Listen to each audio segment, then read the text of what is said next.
You've tried. The diets, the workouts, the late night, I'll start again tomorrow promises. But somehow, the weight doesn't move. And deep down, a voice whispers, "What's wrong with me?" But what if the weight that refuses to leave your body isn't physical at all? What if you're not carrying fat? You're carrying feelings?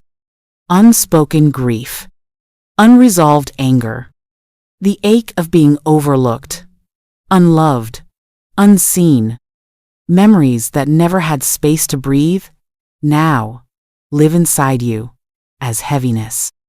You keep counting calories, but your body is counting wounds.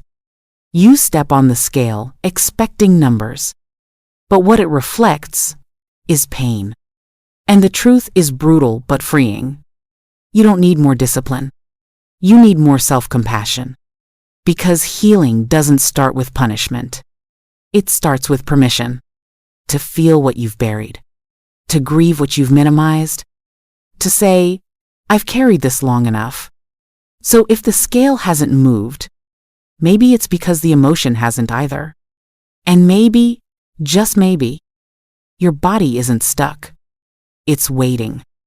Waiting for you to finally feel what you were forced to ignore. You feel hungry, even when you've just eaten.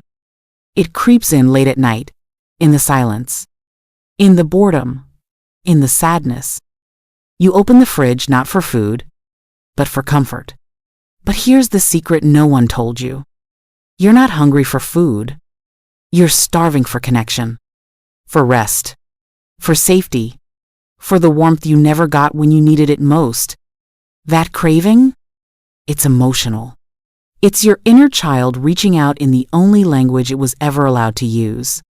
Feed me something, anything, so I don't have to feel this again. And so, you eat. Not out of greed, but out of survival. Because food became the softest form of love. The most loyal friend. The quietest bandage for the loudest pain. But food was never meant to hold your wounds. And your body was never meant to digest emotions. What you truly need can't be found on a plate. It's not chocolate, not chips, not comfort food. It's healing. It's space to be heard. It's someone, maybe even just yourself, whispering, "You're allowed to feel this. You're allowed to stop running." Because only when the hunger underneath the hunger is seen, can your body finally exhale. You think you've moved on. You say, "That was years ago, I'm fine now." But your body doesn't forget. It stores every unspoken pain like layers of invisible weight. The heartbreak you never grieved. The betrayal you never processed. The shame you buried under forced smiles. All of it still there. Still echoing beneath your skin, shaping your appetite, your energy, your cravings. You see, the body doesn't just digest food. It digests experiences. And when it can't, it stores them. In your stomach, in your hips, in your fatigue, in that tightness in your chest that you swear is just stress. This is why diets don't work. Because you're not overeating out of hunger. You're overeating to quiet what still hurts. And every time you ignore that pain, your body speaks louder. Not through words, but through weight gain. Through exhaustion. Through emotional eating you can't explain. You're not failing. You're full of memories, of moments that were never fully processed. And your body is doing its best to carry it all. But maybe, just maybe, it's time to stop carrying and start releasing. You open the fridge, not because you're hungry, but because you're anxious. You reach for sugar, not because your body needs energy, but because your heart needs comfort. And that's the truth no one talks about. Most emotional eating isn't about pleasure, it's about protection.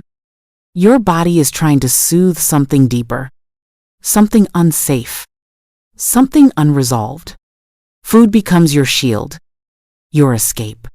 Your silence when the thoughts get too loud. And it works for a moment. A few bites. A full stomach. A sense of control in a world that often feels like too much. But here's the paradox.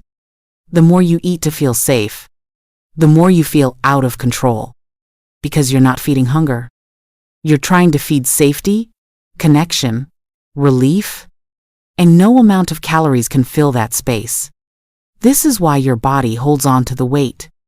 Because somewhere deep inside, it believes you still need protection. Not from food, but from pain, from abandonment, from being seen too much or not at all. Until you feel emotionally safe, your body won't feel safe enough to let go. That's not failure. That's survival. You learned early. Don't cry. Don't scream. Don't be too much. So you smiled through heartbreak, laughed through betrayal, stayed silent when you wanted to scream. You became the strong one. But strength, when built on suppression, has a cost. Every time you swallowed your feelings, your body swallowed something too. Tension, cortisol, a wave of unmet emotional need that had nowhere else to go. So it went inward, and the body trying to help turned emotion into appetite, sadness into cravings, loneliness into late-night snacking, fear into fatigue that no sleep can fix. This is the part no one tells you. Emotional suppression leads to physical retention. And the weight you carry isn't stubborn fat. It's unspoken pain that never had a voice. You didn't choose this. You adapted. You did what you had to do to survive. But now, that survival strategy is weighing you down literally. You don't need another diet. You need space. Space to finally feel. Space to finally speak. Space to let your body know. It's safe to let go now. You moved on. Changed cities. Cut people out. Started over. But your body didn't forget. Because trauma doesn't live in your memory. It lives in your nervous system. In your posture. In your digestion. In the weight you carry silently, daily. You may not remember the exact moment your heart broke, but your body does. You may have blocked out the words that shattered you, but your gut still tightens when you feel unseen. You may act like it's all behind you, but the tension in your shoulders says otherwise. The body keeps score, and the scoreboard is your symptoms. Weight gain, fatigue, binge eating, low motivation. These aren't flaws. They're survival mechanisms still running long after the threat is gone. And here's the heartbreaking truth. Until you face what hurt you, your body will keep protecting you from it. Even if that protection looks like exhaustion, inflammation, or extra pounds. Your body doesn't hate you. It's holding your story until you're ready to hear it. And the moment you stop fighting it and start listening, that's when healing begins. You thought the goal was to get smaller, lose inches, drop pounds, shrink your body. But deep down, what you really wanted was to feel free inside your own skin. Not judged, not ashamed, not at war with your reflection. And here's the twist no one told you. Healing your weight isn't about fighting your body, it's about coming home to it. It's about recognizing the hunger that isn't for food, the emptiness that isn't in your stomach, the pressure that isn't from fat, but from years of self-denial. You don't heal by punishing yourself thinner. You heal by listening, by being present with the pain you once had to ignore, by allowing the emotions you were never allowed to feel. Weight begins to release when the war ends.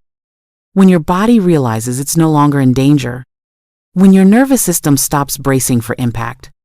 This is not a story about discipline. It's a story about compassion. About looking in the mirror and saying, I'm still here. I've been through hell. And I deserve peace. So yes, the journey might start with weight. but it ends with freedom. And that is the real transformation.